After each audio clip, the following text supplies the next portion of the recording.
దేవునికి స్తోత్రం. ప్రియమైన వారలారా, రక్షకుడును ప్రభు అయిన యేసుక్రీస్తు వారి నామంలో మీకు శుభములు వందనాలు తెలియజేస్తూ ఉన్నాం. దేవుడు మిమ్మలను, మీ బిడ్డలను, మీ కుటుంబములను దీవించి ఆశీర్వదించునుగాక. ఆమేన్. God bless you. దేవునికి స్తోత్రం. హల్లెలూయా.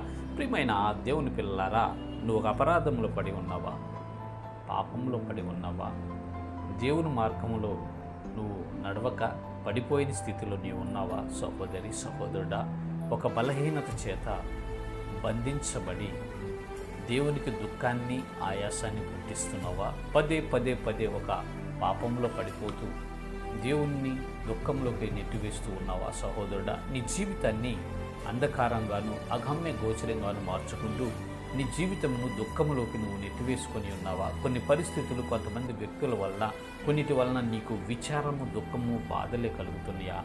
అయితే దేవుడు కరుణా సంపన్నుడు. అయితే దేవుడు వాత్సల్యత కలిగిన వాడండి. మనము ఎన్ని తప్పులు చేస్తున్నప్పటికీ ఆయన వాత్సల్యంతో మనల్ని ప్రేమిస్తూ, కృప చూపిస్తూ, మనకు కరుణ చూపిస్తూ, మన యందు జాలిపడుచు మనకు సహాయం చేయుటకు ఆయన సిద్ధంగా ఉంటాడు. ఆ మాటలే భక్తుడైన దావీదు చెప్తూ ఉంటాడు. చూద్దాము లేఖన భాగము 2వ సమూయేలు గ్రంథము 24వ అధ్యాయము 14వ వచనంలో ఈ రీతిగా దావీదు భక్తుడు మాట్లాడుతూ ఉన్నాడు. అందుకు దావీదు, నాకేమి తోచకున్నది, గొప్ప చిక్కులలో ఉన్నాను.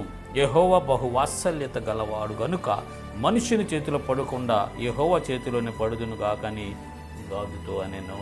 దేవునికి స్తోత్రం. హల్లెలూయా. యెహోవా బహువాత్సల్యత గలవాడంట. మన దేవుడు బహువాత్సల్యత గలవాడు.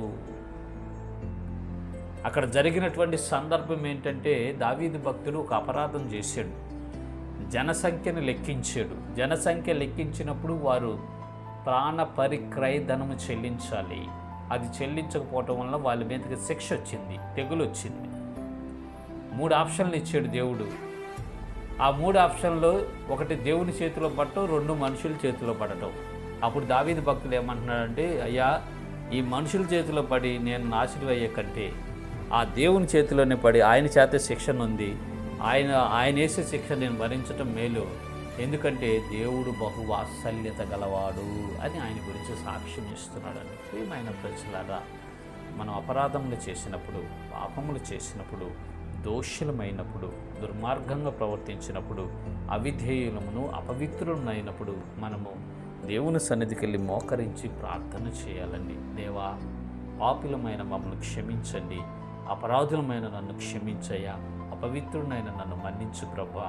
నువ్వు బహు వాత్సల్యత కలిగినటువంటి దేవుడు కదా నాయనా, నా యందు కృప చూపించు ప్రభువా, నాకు సహాయం చేయి నాయనా. ఇదిగో ఈ పాపము నేను చేసి ఉన్నాను, ఇదిగో ఈ దోషములు నేను పడి ఉన్నాను, ఇదిగో ఈ అపవిత్రతలు నేను ఉన్నాను ప్రభువా.